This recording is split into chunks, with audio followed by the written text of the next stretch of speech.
The text came in just after 5 in the evening. "Family party tonight. You're not allowed to come." I read it twice, standing in the parking lot of the grocery store where I'd just finished my shift. My feet hurt. My hands still smelled like cardboard and cleaning spray. For a second, I thought it had to be a mistake. Families didn't usually send messages like that, not so blunt, not so final. Then another message followed, this one from my sister. "Don't make this awkward, just stay away."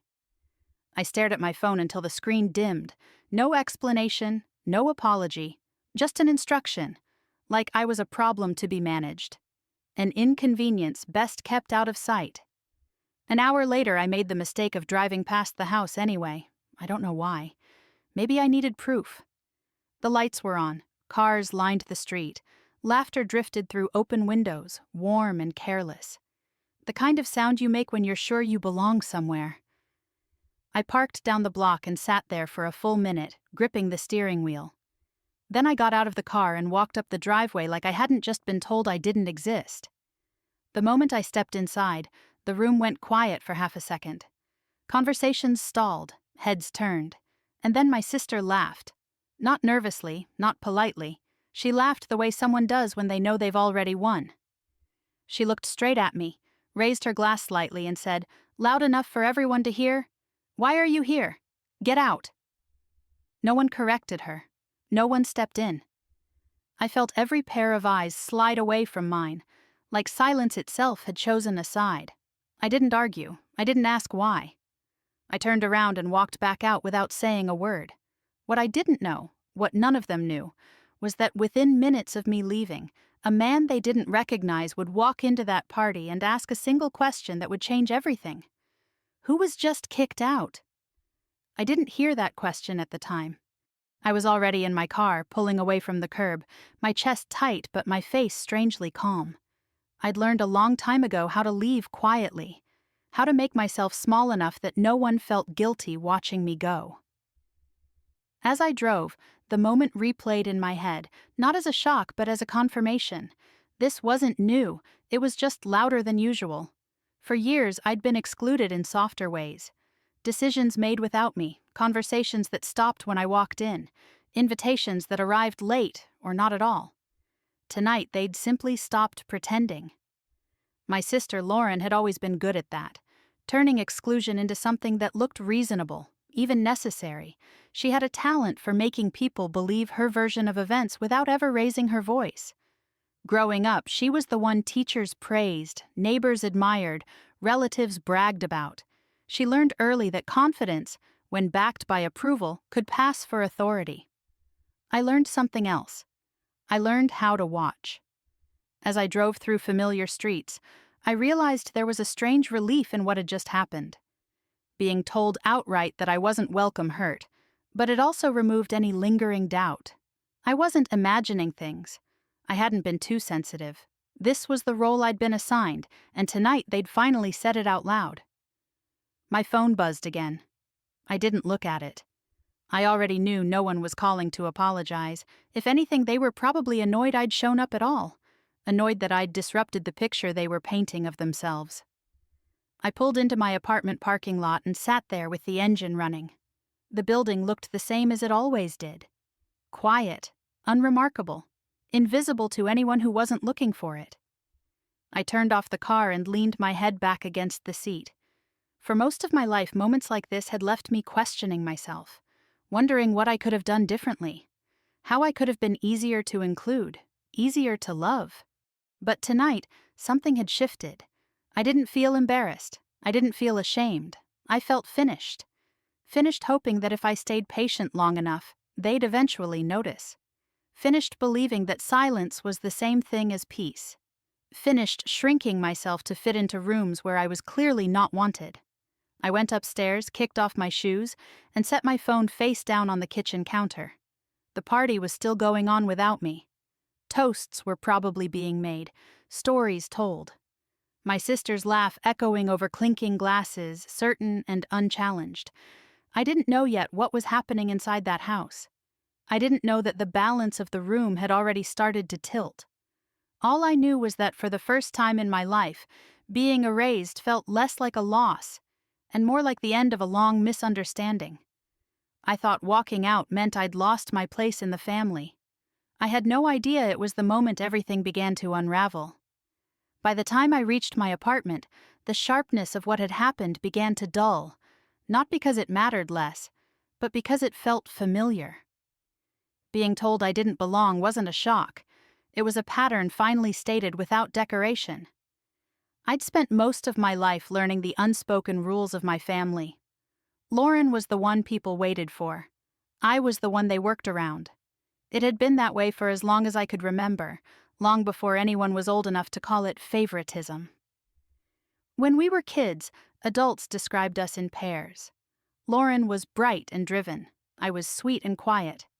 That combination always sounded harmless, but I learned early that one of those descriptions came with expectations, and the other came with limits. Lauren was asked what she wanted to be when she grew up. I was asked if I was being helpful. At family gatherings, Lauren was seated beside whoever mattered most. I ended up next to the coat rack or the kids' table, even when I wasn't a kid anymore. No one thought twice about it. Neither did I, at least not out loud. I learned that drawing attention to it only made people uncomfortable, and discomfort was something they preferred to avoid. When Lauren started school, my parents enrolled her in piano lessons, then advanced math tutoring, then SAT prep before she'd even mentioned college. When it was my turn, the conversation was different. Did I really need extra help? Wasn't it better to be realistic? There was always a reason why more wasn't necessary for me. The contrast followed us into adulthood. Lauren's milestones were events. Her graduation meant catered food, reserved seating, speeches from relatives who hadn't called her in years. When I finished community college, my parents asked if I wanted to grab pizza on the way home. They meant well. That was the problem. Their version of caring had a ceiling, and I'd hit it early. I remember the exact moment I stopped trying to compete, though there wasn't a dramatic argument or slammed door. I was somewhere in my mid-teens, sitting at the kitchen table while Lauren talked about her latest award. My mother was beaming. My father nodded proudly. No one asked about my day. I realized then that effort didn't change the outcome. Attention had already been allocated. So I adjusted. I did well enough. I stayed out of trouble. I learned how to take care of myself quietly. What my family saw as a lack of ambition was really a decision to conserve energy. I stopped performing for an audience that had already decided what story it wanted to tell. Over time, my silence became part of the narrative. Lauren was described as motivated. I was described as content. The word sounded generous, but it carried a judgment underneath it, as if I had chosen less because I wasn't capable of more. No one ever asked me if that was true. What I noticed, though, was how comfortable people became with their assumptions. Because I didn't correct them, they stopped checking. They filled in the blanks themselves. They assumed my life was small because it looked quiet. They assumed stability meant stagnation. They assumed that if I had anything worth knowing, I would have announced it. Lauren, on the other hand, learned to announce everything. She spoke with certainty even when she didn't have all the information. People trusted her because she sounded sure of herself. My parents trusted her because they always had. Over time, her confidence hardened into entitlement, though no one called it that. I saw it in the way she talked about the future. Not plans exactly, but expectations. The way she spoke about family matters as if they were already settled. The way she positioned herself as the natural decision-maker, the one who would handle things when the time came. No one challenged her. Why would they? She had always been right before. Every so often, someone would ask me a question that felt slightly off, something too specific, something that suggested they were thinking about me in ways they hadn't before. I learned not to answer more than necessary. Not out of fear, but out of instinct. People who underestimate you often tell on themselves if you let them talk long enough. Looking back, I can see how my family mistook my restraint for absence. They believed that because I didn't demand space, I didn't occupy it. They believed that because I didn't compete, I couldn't win. It never occurred to them that I was paying attention, that I remembered everything. The night I was told to leave the party didn't create that realization. It confirmed it. Lauren didn't hesitate when she laughed at me. She didn't look to my parents for approval. She already knew she had it. The ease of it was what hurt the most. Being dismissed wasn't new. Being dismissed so publicly was. As I stood in my kitchen that night, listening to the hum of the refrigerator, I thought about how many times I'd accepted less because it was easier for everyone else. How many times I'd chosen quiet over conflict. I used to think that made me weak. Now I understood something different. When people stop watching you, they stop guarding themselves. They assume there's nothing to protect against. I picked up my phone and finally looked at the screen. Messages were waiting, but I didn't open them. Whatever they said, it wouldn't change what I already knew. The role I'd been born into was clear. What they didn't realize was that being overlooked for so long had taught me exactly how to see. The first person who ever treated me like I mattered didn't do it loudly. He didn't praise me in front of others or make a show of choosing sides. He simply paid attention, and in my family, that made him different. My grandfather lived a quieter life than my parents did. No constant visitors, no need to impress anyone. His house smelled like coffee and old books, and there was always a sense that time moved slower there. When I visited, he didn't ask about my grades or compare me to my sister. He asked how my day had been, what I was thinking about, what I'd noticed lately. At first, I didn't know how to answer those questions. No one had ever asked them without an agenda. I was used to conversations that led somewhere predetermined. With him, there was no direction to perform toward. If I said I was tired, he didn't tell me how to fix it. He just nodded and listened, like that answer mattered on its own. While the rest of my family talked about success in terms of titles and recognition, my grandfather talked about patience. He talked about showing up consistently, even when no one was watching. He liked to say that the most powerful things in life rarely announced themselves. They just accumulated quietly, over time. Sometimes he told stories about his own mistakes, the years when he worked too hard for too little credit. He never framed them as failures, just lessons that took longer than expected. He didn't speak bitterly about anyone, but there was a clarity in the way he observed people. He saw patterns and didn't pretend otherwise. We spent hours at his kitchen table not doing anything remarkable, drinking coffee, folding newspapers, watching the light change through the window. In those moments, I felt something I didn't feel anywhere else in my life. I felt real, not evaluated, not measured, just present. As I got older, our conversations shifted. He began asking what I wanted from my life, not in the abstract way adults usually did, but practically. How much responsibility I felt comfortable carrying. What kind of pressure made me shut down, and what kind made me sharper. He listened closely to my answers, sometimes longer than I spoke. He never asked why I wasn't more like my sister. In fact, when her name came up, he spoke carefully. Not dismissively, but honestly. He once said that being praised too early could make a person careless. That if everyone assumes you're capable, no one checks your work. I didn't know what to do with that comment at the time, but I remembered it. The summer I turned 22, he called and asked me to come by. His voice sounded thinner than usual. I noticed it immediately, even though he tried to keep the conversation light. When I arrived, he had papers spread out across the table. He didn't explain them right away. He asked me to sit down first. He told me he'd been thinking a lot about timing, about how people often reveal who they are when they think no one is paying attention. He said he wanted to make sure certain things were handled properly, without noise or argument. Then he looked at me and asked if I trusted him. I said yes, without hesitation. It surprised me how easy the answer came. He told me there were decisions he'd made that might confuse people later, that it was important I didn't discuss them with anyone, no matter how tempting it became. He wasn't asking me to keep a secret to protect him. He was asking me to protect myself. I didn't fully understand what he meant, but I agreed.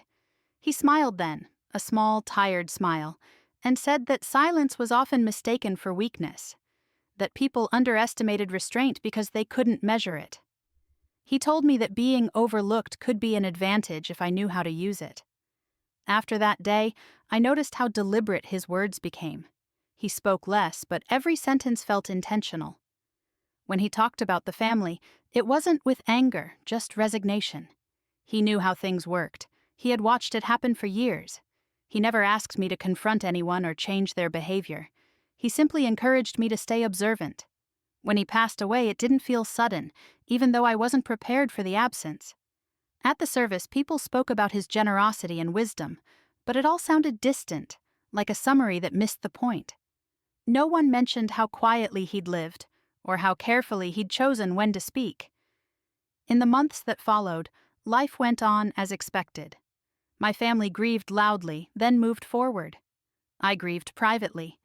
I kept hearing his voice in small moments, reminding me to be patient, to wait, to let people show me who they were without interruption.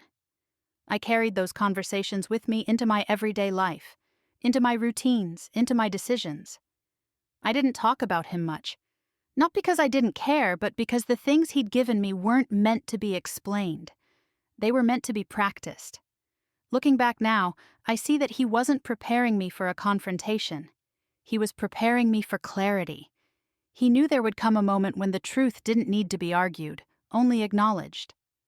At the time, I thought his lessons were about endurance. I didn't realize they were about timing, about knowing when to stay quiet and when to let reality speak for itself. By the time my family stopped paying attention to me altogether, I was already listening more closely than ever. For a long time, nothing about my life looked different from the outside. I still worked the same job, drove the same car, and lived in the same small apartment with thin walls and a view of the parking lot. If my family checked in on me at all, which wasn't often, they saw exactly what they expected to see. That was the point. I moved through my days quietly, deliberately. I learned routines that required patience and consistency, paperwork, deadlines, details that didn't reward shortcuts, the kind of responsibilities that don't come with applause but punish carelessness. I didn't talk about them. I didn't hint at progress. I let people assume that stability meant stagnation. My family filled in the blanks on their own. They always had. To them, my life was a holding pattern, temporary, unambitious. When relatives asked what I was up to, the answer traveled quickly and lost value with every retelling. She's still doing the same thing. The words still did most of the work. Lauren, meanwhile, grew louder.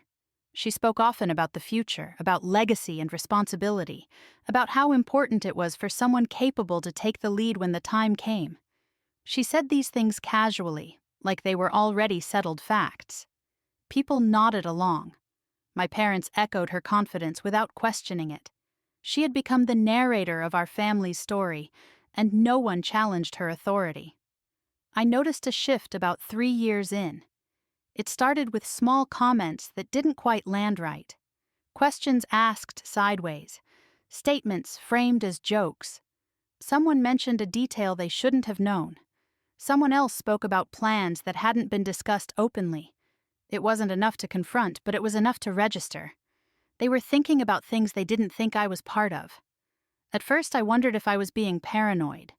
Years of being overlooked can do that. You start questioning your instincts because no one ever confirms them. But the pattern repeated. Lauren began using language that assumed ownership rather than possibility. When something came up involving the family's future, she spoke as if she were already managing it. What struck me wasn't her confidence, it was her carelessness. People who believe they are entitled to something rarely check whether they are. They stop asking questions. They stop looking closely. They mistake familiarity for permission. I saw that happening in real time, and I remembered my grandfather's voice telling me that being underestimated made people sloppy. I didn't say anything. Silence had served me well before. I watched instead. Holidays came and went. The same conversations repeated themselves. At Thanksgiving, Lauren talked about how important it was to keep things in the family. At Christmas, she mentioned how stressful it was to be the one everyone relied on. Each time she glanced around the room as if waiting for agreement, and each time she got it. No one looked at me. That invisibility became useful. I could sit through these conversations without being pulled into them. I could hear what people assumed without being asked to confirm it. I learned who spoke with certainty and who followed along because it was easier than thinking for themselves. Once, an aunt asked me, almost as an afterthought, if I planned on staying where I was long term. The question wasn't curiosity, it was reassurance. She wanted to know that I wasn't about to disrupt anything. I smiled and said I was fine. She relaxed immediately. That was when I understood how deeply the narrative had settled. My contentment made everyone else comfortable. As long as I stayed where they thought I belonged, no one felt the need to examine their own assumptions. Lauren grew bolder. She started referring to decisions that hadn't been made yet, as if they were already behind us. She spoke in conclusions. She corrected people when they got details wrong, even when she didn't have confirmation herself. Her confidence was rewarded with trust. I thought about saying something then, about clarifying gently that not everything was as settled as it seemed. But I stopped myself. Correction would have invited scrutiny, and scrutiny at that stage would have served them more than me. So I waited. I paid attention to timing, to how quickly people reveal themselves when they believe the outcome is guaranteed. I saw how my absence from conversations emboldened others to speak more freely. The less I was included, the more certain they became that I didn't matter. That certainty was fragile. It depended entirely on no one asking the wrong question. As months turned into years, the gap between what my family believed and what was actually true grew wider. They built their confidence on assumptions stacked neatly on top of one another. It looked solid. It wasn't. I thought back to the day my grandfather had asked if I trusted him. At the time, I hadn't understood why discretion mattered so much. Now I did. Speaking too early would have changed the story. Waiting allowed it to reveal itself. By the time I sensed the convergence approaching, it felt inevitable. Lauren's language had shifted from expectation to entitlement. My parents stopped speaking in hypotheticals altogether. There was talk of celebration, of recognition, of a moment that would make things official. No one mentioned my name. That was when I knew it was close. When people stop watching you, they don't just stop seeing you. They stop protecting themselves. They stop imagining consequences. I didn't feel anxious. I felt steady. Whatever was coming would come on its own terms. I had done what I needed to do by staying quiet long enough for everyone else to forget that silence can be intentional. They believed they were preparing for a future that belonged to them. They had no idea how exposed they'd become. I knew something was coming before anyone bothered to tell me. Conversations around me had shifted, becoming vague in a way that felt intentional. Plans were being made, but only half-spoken. Names were dropped, dates hinted at, and then the subject would change as soon as I entered the room. It was the same pattern I'd lived with my entire life. Decisions didn't include me, they orbited me. I heard about the party the way I heard about most things in my family, indirectly. An offhand comment from my mother about how busy the weekend would be. A relative mentioning how nice it was that everyone would finally be together. No one said the words to me directly, but the message was clear. Something important was happening, and I wasn't part of it. By the time the text arrived, it felt less like news and more like confirmation. "Family party tonight," it said. "You're not allowed to come." There was no explanation, no attempt to soften it. Just a statement, clean and final, like a door being shut without apology. A moment later, another message followed, this one unmistakably from my sister. "Don't make this awkward. Just stay away." I stared at my phone for a long time, long enough to notice how calm I felt. That surprised me. I'd expected anger or embarrassment or at least the familiar ache of being excluded. Instead, what I felt was clarity. This wasn't a misunderstanding. This was a decision. I thought about not responding, about staying home and letting the night pass without me, the way so many others had. But something in me resisted that idea. Not because I wanted to argue or confront anyone, but because I wanted to see it, to witness the moment when exclusion stopped being implied and became official. So I went. I arrived quietly, parking down the street instead of in the driveway. The house was full of light and sound. Music played softly through open windows. Laughter spilled out onto the lawn. I could already picture my sister inside, moving easily from group to group, confident and composed, exactly where she believed she belonged. When I stepped through the door, the room faltered. It wasn't dramatic, just a subtle hesitation, like a skipped beat. A few people looked at me, then quickly away. Conversations resumed in awkward fragments. And then Lauren saw me. Her reaction was immediate. She didn't look confused or surprised. She looked amused. She laughed, a short, sharp sound that cut through the room and pulled every eye toward her. "What are you doing here?" she said, loud enough for everyone to hear. "You weren't supposed to come." The room went quiet again, this time fully. I could feel the attention settle on us, heavy and expectant. I waited for someone to intervene, for my parents to say something, for anyone to soften the moment. No one did. Lauren took a step toward me, still smiling, her voice calm and certain. "Seriously," she said, "just leave. This isn't for you." The words themselves weren't complicated. That was part of what made them so effective. There was no room for debate, no misunderstanding to correct. She wasn't asking. She was dismissing me, publicly and without hesitation. I felt something settle inside my chest then, not pain but resolve. I didn't owe anyone a performance. I didn't owe anyone an explanation. Whatever this night was meant to be, it had already revealed everything I needed to know. So I turned around and walked out. I didn't slam the door. I didn't rush. I didn't look back. Each step felt deliberate, controlled, like reclaiming something I hadn't realized I'd given away. As I crossed the threshold, I heard the party resume behind me, voices rising to fill the space I'd left. Outside, the air was cool and still. I stood for a moment on the sidewalk, listening to the muffled sound of celebration continuing without interruption. It struck me then how easily I could be erased from a room full of people who claimed to know me. I got into my car and sat there, hands resting on the steering wheel. My phone buzzed again. I didn't check it. Whatever messages were coming would be attempts to manage the situation, not understand it. As I pulled away, I felt a strange sense of finality. For years, I'd hovered on the edges of my family's life, half included, half ignored. Tonight, the line had been drawn cleanly. I was out. And yet, beneath that certainty, there was something else. An awareness that the story wasn't over just because I'd been told to leave. If anything, it felt like the moment everything had locked into place. I drove around aimlessly for a while, letting the adrenaline drain away. Streetlights blurred past my windshield. My thoughts were steady, methodical. This wasn't about hurt feelings anymore. This was about what came next. Back at my apartment, I turned off the engine and sat in the quiet. The building was dark, most of my neighbors already home for the night. I climbed the stairs and let myself inside, the familiar space grounding me. I set my phone down on the counter without looking at it. The party was still happening. Toasts were being made.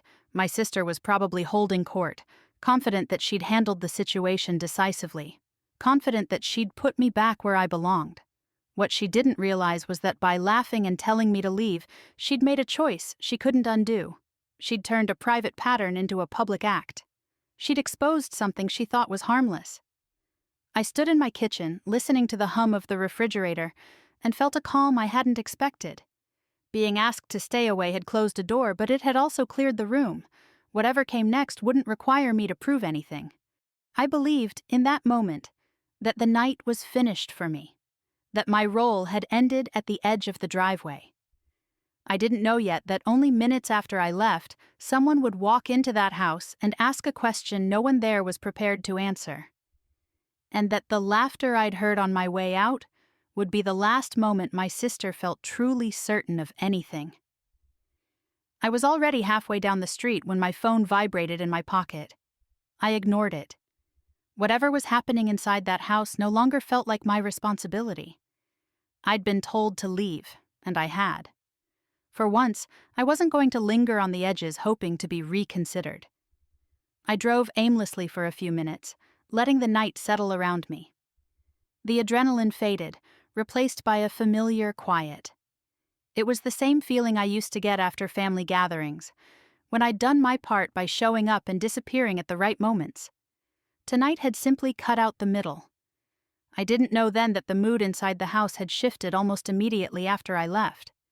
Later, I would hear how it happened, how the front door opened again while laughter was still echoing off the walls, how an older man stepped inside, unfamiliar, unannounced, carrying himself with the kind of ease that didn't ask for permission.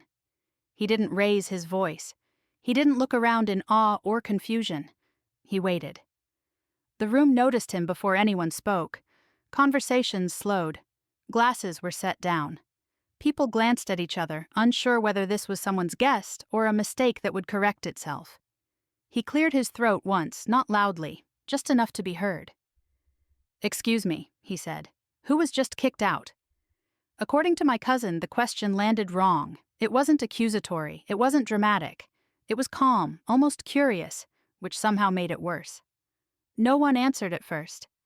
People looked toward my sister instinctively, the way they always did when something needed explaining. Lauren smiled, the same practiced smile she'd worn all night. She waved a hand dismissively. "That was my sister," she said. "She wasn't supposed to be here." The man nodded, as if taking in a detail that mattered. "I see," he said. "And where did she go?" That was when the room grew uncomfortable. Someone pointed vaguely toward the door. Someone else shrugged. The ease Lauren had relied on faltered just slightly. She tried to recover it by laughing again, softer this time. "It's fine," she said. "She just doesn't need to be involved in this." The man looked at her more closely then. Not rudely, not challengingly, just carefully. "Involved in what?" he asked. Lauren hesitated. According to my aunt, it was the first time she'd seen that happen. "This," she said finally, gesturing around the room. "Everything." The man nodded again. "Then I should probably clarify why I'm here," he said. He introduced himself with his full name and title. He spoke plainly, without emphasis, as if he expected to be listened to. When he mentioned my grandfather, the room went still. My parents' expressions changed first, confusion overtaking irritation. "I was asked to come tonight," he continued, "because certain assumptions appear to have been made." Lauren straightened. "There's no confusion," she said quickly. "We're just celebrating." "Celebrating what?" the man asked. That question, I'm told, cracked something open, because for all the talk of plans and legacy and responsibility, no one had articulated it clearly. It had existed as a shared understanding, repeated often enough to feel real without ever being examined. Lauren answered anyway. "The future," she said. "What's been left to us?" The man didn't argue. He simply asked, "And who told you that?" Silence followed. My father shifted. My mother looked down at her hands. Lauren's confidence flickered, replaced by irritation. "It's obvious," she said. "I've been handling things for years." "Handling," the man repeated, "with whose authorization?" Lauren opened her mouth, then closed it. She laughed again, sharper this time. "I don't see why this matters," she said. "My sister isn't even here." "That," the man said calmly, "is exactly why it matters." The room changed then. People leaned in. The man explained, without raising his voice, that his presence wasn't social, that he wasn't there to congratulate anyone, that he had come because the person directly connected to the matter at hand had just been asked to leave. He asked again where I had gone. Someone finally said my name out loud. Someone else added that I'd been told to leave. The man paused, absorbing that information, and then said something that, I was told, made the air feel heavier. "She should never have been excluded," he said. "Not tonight." Lauren bristled. "You don't understand our family," she snapped. "This doesn't concern her." The man met her gaze evenly. "On the contrary," he said, "it concerns her more than anyone else here." According to my cousin, that was when people started to look uneasy. Not confused, uneasy. They began to sense that something fundamental had been misjudged, that the story they'd accepted without question might not be complete. The man didn't reveal everything then. He didn't need to. He made it clear that assumptions had replaced facts, that confidence had been mistaken for authority, that decisions had been made by people who hadn't been asked to make them. And he said very clearly that whatever was being discussed could not proceed without me. By the time I checked my phone hours later, there were missed calls and messages stacked on the screen. My sister, my parents, numbers I didn't recognize. I didn't open any of them. I didn't need to hear what they had to say to understand what had happened. For the first time in my life, a room full of people had realized I wasn't irrelevant, and I hadn't said a single word. By the time I finally answered my phone, the night had gone quiet. Not the peaceful kind of quiet, but the kind that follows a disruption people aren't ready to process. I stepped out onto my balcony, the city humming softly below, and let the cool air steady me before returning the call. It was the man from the party. His voice was calm, measured, as if nothing extraordinary had happened. He said my name carefully, confirming it before continuing, and explained that he represented my grandfather's interests.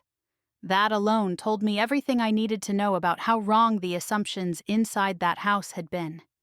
He didn't rush into details. He told me there had been confusion, not on his end, but within my family. He said certain beliefs had gone unchallenged for years, and tonight had forced them into the open. He asked if I was willing to meet the next day to clarify things properly. I said yes. The following afternoon, I walked into a small conference room with neutral walls and a long wooden table. My parents were already there. So was my sister. Lauren didn't look like herself. Her posture was rigid, her expression carefully controlled, but the certainty she wore so easily the night before was gone. The man sat at the head of the table and waited until everyone was seated before speaking. He didn't raise his voice. He didn't need to. He spoke in facts, and facts have a way of stripping emotion out of the room whether people are ready for it or not. He began by addressing the belief that had shaped everything, the assumption that Lauren had been operating under for years, the assumption that the family had quietly agreed to without ever verifying. He said it plainly. Nothing had been promised to her. Nothing had been assigned by default. The responsibility she believed she carried had never been authorized. The confidence she'd been rewarded for was not evidence of entitlement. Lauren interrupted him, her voice sharp. She said she'd only been preparing, that she'd been acting in everyone's best interest, that she'd assumed it was expected of her. The man let her finish. Then he asked a simple question. "Who told you that?" She didn't answer. She couldn't. The room sat in that silence for a long moment, heavy and uncomfortable. My parents avoided looking at her. They avoided looking at me, too. Then the man explained what had actually been decided years earlier. He didn't dramatize it. He didn't frame it as a surprise. He stated it as a matter of record. Decisions had been made deliberately. Authority had been assigned intentionally. And none of it aligned with the story Lauren had been telling. I watched my sister's face change as the implications sank in. Confusion gave way to disbelief. Disbelief hardened into panic. She tried to argue intention again, insisting she'd done nothing wrong, that she'd simply stepped up when no one else did. "You stepped in where you weren't invited," the man said calmly. "That's not stewardship. That's assumption." My mother finally spoke then, her voice unsteady. She said she thought things were understood, that she assumed everyone knew where things were headed. "That's the problem," the man replied. "You assumed." No one looked at Lauren anymore. The attention she'd always commanded shifted away from her, not dramatically, but decisively. It was subtle, but it was absolute. People stopped waiting for her reaction, stopped measuring their responses against hers. The role she'd built her identity around dissolved in real time. I hadn't said anything yet. I didn't need to. The man turned to me then and asked if I had anything to add. I shook my head. There was nothing left to explain. Everything that needed to be said had already been said without me raising my voice once. Lauren looked at me like she was seeing me for the first time, not as background, not as an afterthought, as the person she'd pushed aside without consequence for so long. Her mouth opened, then closed again. Whatever apology she was forming couldn't survive the weight of what had just been revealed. What she lost in that room wasn't just the belief that something belonged to her. It was the certainty that she was untouchable, the assurance that confidence would always protect her from scrutiny, the trust that came from never being questioned. That trust didn't return. The meeting ended without resolution in the way my family would have preferred. There were no reassurances, no promises of harmony, only clarity, the kind that leaves no room to retreat into comfortable lies. As I stood to leave, the man reminded everyone that further communication would go through proper channels, that decisions would not be made in living rooms or over celebratory dinners. That authority required accountability. Lauren didn't follow me out. She stayed seated, staring at the table like it might offer an answer. My parents lingered behind, unsure which version of the future they were meant to adjust to now. Outside, the air felt lighter. I hadn't raised my voice. I hadn't defended myself. I hadn't taken anything from anyone. All I had done was exist long enough for the truth to surface. That was the moment everything turned. Not because I demanded it, but because the story they'd been telling without me could no longer survive my absence, and for the first time, they understood what they had actually lost. The days after that meeting passed quietly, almost cautiously, as if everyone involved was afraid that speaking too loudly might change what had already been set in motion. Messages came in from numbers I knew well, and some I didn't. I didn't answer most of them, not because I was angry, but because I was finally clear. When I did speak to my parents again, it was brief and on my terms. There were apologies, halting and imperfect, wrapped in explanations that arrived far too late. I listened without interrupting, without correcting. They wanted reassurance that things could go back to how they were. I didn't offer it. I told them I needed space. Real space, not the kind that exists only until the next holiday or family obligation. I said it calmly, without accusation. That surprised them more than anything else. They were used to emotion from me, even quiet emotion. What they weren't used to was finality. Lauren reached out once, just once. Her message was carefully worded, full of qualifiers and softened language, as if she were negotiating rather than apologizing. I read it slowly, then set my phone down and didn't respond. Whatever she wanted from me, it wasn't something I was willing to give anymore. In the weeks that followed, my life didn't change in dramatic ways. I still woke up early. I still made coffee in the same chipped mug. I still walked through my neighborhood in the evenings, watching the lights come on one by one. What changed was the absence of noise. The constant low-level tension I'd lived with for years was gone. I realized then how much energy I'd spent anticipating dismissal, measuring my words, deciding what wasn't worth saying. That effort had shaped my entire adult life, and letting it go felt like setting something heavy down after carrying it for far too long. Months passed. The family gatherings continued without me, though I heard they were quieter now, less confident. People were more careful with their assumptions, more cautious about speaking for one another. I wasn't there to see it, but I didn't need to be. What I did see was my own life opening up in ways I hadn't expected. Not because I had more, but because I needed less. I made decisions without wondering how they would be received. I chose peace over proximity, stability over approval. I thought often about my grandfather during that time, about the way he'd asked questions instead of giving answers, about how he'd trusted patience more than force. For a long time, I believed what he'd left me was something tangible, something measurable. Now I understand it was something else entirely. He gave me permission. Permission to step out of a story that never fit me. Permission to let silence do its work. Permission to build a life that didn't require an audience or validation from people who had already made up their minds. I didn't win anything in the way people usually mean it. I didn't reclaim a seat at the table or demand recognition. I walked away with something far more valuable than that. I walked away with myself. If you've ever been the person quietly excluded while someone else was celebrated, if you've ever been told, directly or indirectly, that your presence was optional, I want you to know this. Being overlooked does not mean you are insignificant. Sometimes it means you are being underestimated by people who have never bothered to look closely. Walking away doesn't make you weak, it makes you honest. And if this story felt familiar to you, if parts of it echoed your own experiences, you're not alone. There are more of us than people realize, building lives quietly, patiently, without the need for applause. If you want to hear more stories like this, stories about family, boundaries, hidden strength, and the kind of justice that doesn't require shouting, stay here with me. Subscribe to the channel, share your thoughts in the comments, or tell your own story if you feel ready.